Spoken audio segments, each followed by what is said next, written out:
Alright, what's up guys? Today I'm making this video just to show some of the features of the Snap-on Synergic welders. This one happens to be a 185, so it's a 185 amp model. There's a 165 and a 200 available, but this is just the one that we happen to have. This is a welder. It's a Synergic welder, meaning it's basically meaning that it's smart. It can make adjustments for you. Sorry, I'm trying to get that to focus. It can make adjustments for you on the fly as you're welding, and it really simplifies things because someone with very limited welding experience can pick up this machine and within a few minutes be laying down nice beads on aluminum or steel. This machine has one button, one knob, and that simplifies things because all this knob does, sorry, I'm trying to get this thing to focus here. All this knob does is adjust your power up and down. So as I go up and as I go down, it's changing the thickness of metal that we see here, and it's also changing the inches per minute of wire feed, the amps and the voltage, all automatically, which really simplifies things.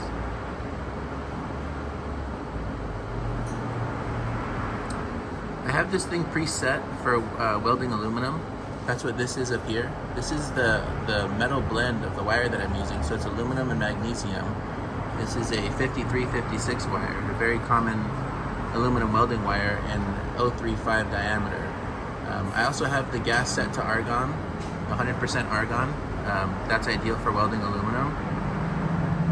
And once you enter in those pieces of information, the machine will do everything else.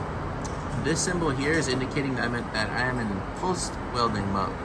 Post-welding mode is one of the nicest features of this machine because it allows you to basically be in spray transfer mode, but also allowing you to weld out of position.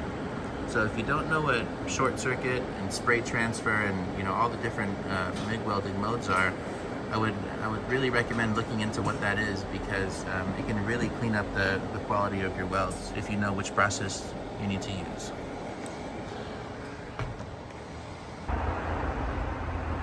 So when you open your welder, you're going to find this quick start guide inside.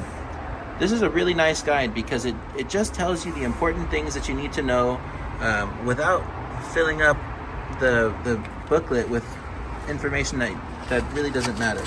So it starts out here with the steps that you need to take in order to get your welder ready to weld. And it's really easy stuff. It's basically putting an electrical plug on it. This thing needs to be wired for 220. So it's going to give you your appliance colors and tell you how to match it up to the wall outlet colors. And you can see here the rest of the steps that you need to take. It's all really simple stuff. We were ready and welding in about 15 minutes here at our shop. This here talks about the synergic curve principle. It's a really cool feature of this machine. It's one of the things that sealed the deal for us when we decided to go with a machine like this. This here is telling you about the different processes, short circuit versus pulsed. These are some of the main settings in the menu. These are really cool features. I'll tell you about them in just a minute. So on the front of our quick start guide, you're going to see these 4 features down here. These 4 features are going to be the most handy things that the machine can offer, and it's basically everything that you need to make a quality weld here in the shop. 2T is basically an on-off. So when you pull the trigger, the machine will start welding. When you release the trigger, the machine will stop welding. The alternative to that is a 4T. 4T is not very commonly used unless you're doing machine welding or welding for extremely long amounts of time. 4T is the alternative to 2T, and when you pull the trigger, the machine will begin to weld, and you have to pull the trigger again to get it to stop welding. So that's just so you know the difference between 2T and 4T. Another nice feature is the HSA, or hot start. Hot start allows you to begin welding at a higher current than the rest of your weld will be with. And the advantage to that is you avoid the cold lack of fusion at the beginning of your weld. So this would be a cold lacquer fusion at the beginning of the weld, where you have this buildup of filler material that's not properly fused to the base metal. So once you have a hot start enabled, you can begin the weld at a higher current, and it forces this beginning piece of weld to penetrate into your base metal, and then it'll ramp down the current so that you can continue welding without burning through or overheating your work.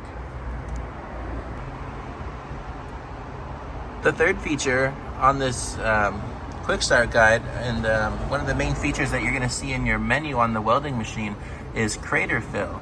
On your welding machine menu, it's gonna come up as CRA, like it is here, and that's crater fill.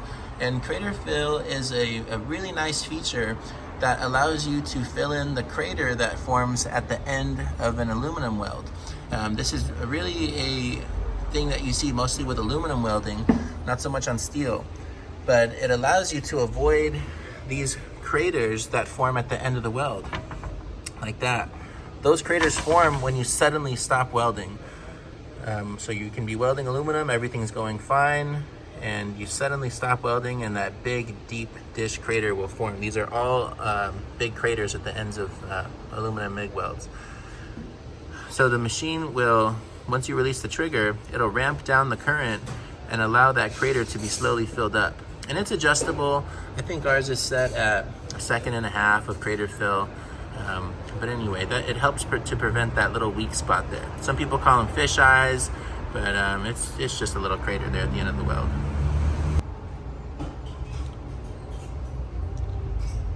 This fourth feature here on the quick start guide is a spot weld. That's pretty self-explanatory. That would be useful for very thin metals or even body panels, for the body shop guys. It allows you to preset your amount of weld time, so you can pull the trigger and it will weld only for the preset amount of time, usually just enough to put a little spot weld on whatever you're welding.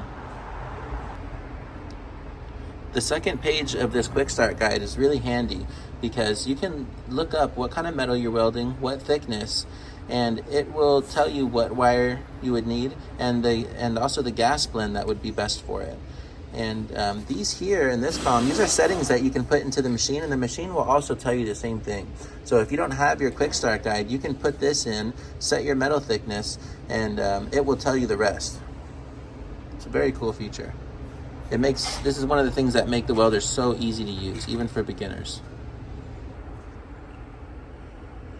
Okay, so the third and fourth pages of the quick start guide are just going to give you some tips on how to go through the menu. You can see here it's got your welding gas setup, how to switch between short circuit and pulse arc welding, things about adjusting your arc length, which by the way the machine does automatically, but if you found a need to increase or decrease the amount of heat that's going into your work for whatever reason, then you can manually adjust that arc length. And then this last page, it tells you a little bit more about the spot welding, hot start, and crater fill features that it has. So these are going to be settings in the menu on the welding machine, and this just kind of tells you about what each one does. But basically, these three things in the hot start and the crater fill are going to be the settings so that you can customize those features to what works best for whatever you're doing. So here, looking at our machine, we have our 100% argon bottle here. This is best for welding aluminum. If you're welding steel, you can do a 75-25 mix, but all that stuff is in your quick start guide. So whatever kind of metal you're welding, you can look that up and see what gas blend. But for us, we're doing aluminum here. We have it set up with 100% argon.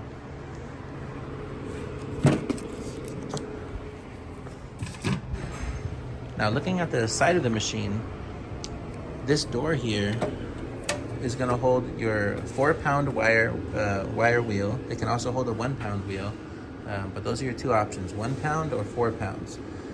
The aluminum wire, it goes really fast. The feed rate is much faster than it is for steel, so if you're going to do aluminum, I'd recommend getting a 4-pound spool. Also, we keep down here some spare parts. We have an additional wire feed wheel with different thicknesses. We're set up on 035 right now, so that's what we have installed here in the machine.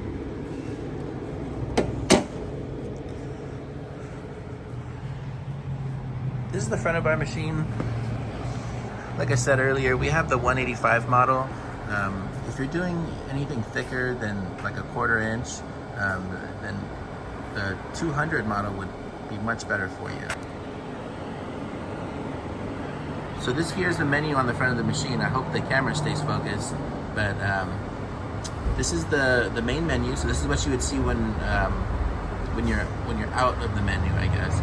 To go into the and change settings, you would push this, hold down, and you can select here your wire and gas type, and the settings will change automatically. Their process, this is where you're going to select your pulse or short circuit, so you can toggle between those two. We stay on pulse here because that produces the highest quality weld for us. Pulse on aluminum is really handy because it gives you a nice shiny clean weld without any spatter. And spatter is a big problem with aluminum and steel when you're doing short circuit MIG welding. So once again, having that pulse on there really cleans up the welds and allow for a spray transfer style even out of position. Normally you can only do a spray transfer in a flat horizontal position, but when you're pulsing you can actually do spray transfer in all positions including overhead, and it works amazing. This is the 2T and 4T start mode. Like I said earlier, 2T is you pull the trigger, you start welding, you release the trigger, you stop welding. 4T is you pull the trigger once, it begins welding, and you pull the trigger again to stop the welding. These are your other features here. You got spot welding. If you want to select that, you can just click the button in. We don't want that right now, so we're gonna leave it off. This is your hot start, on or off. And then going down, we got your start current for a hot start. Ours is at 150. The start current time and the slope time, those are things that are explained in that, sorry for the focus, those are things that are explained in that quick start guide. Very, very simple settings, very easy to use. This is the crater fill here. We want our crater fill on, and these are the 3 settings to customize the crater fill. There's some other more advanced settings like a dust inductance, burn back, soft start, all this stuff here. You don't really need to mess with any of that unless you're getting really picky or you have some other need for it, but normally the machine would do everything automatically. So aside from the hot start and the crater fill, we don't have to mess with any of these other settings. You can see here a lot of them are set to auto or they're just off, but we don't have to mess with any of these settings. So it makes the machine really simple. So now that you guys have seen the quick start guide and the menu on the welder, I'll go ahead and do some welds and you guys can see how they come out. So here I'm going to demonstrate one of the nice advantages to using a welder like this is we can weld metal, aluminum that's actually pretty darn dirty. So you can see how dirty and ragged that 1/4 inch, this is a 1/4 inch piece right here. You can see how dirty and ragged that edge is, but I'm going to weld it to a much thinner piece of also dirty aluminum here.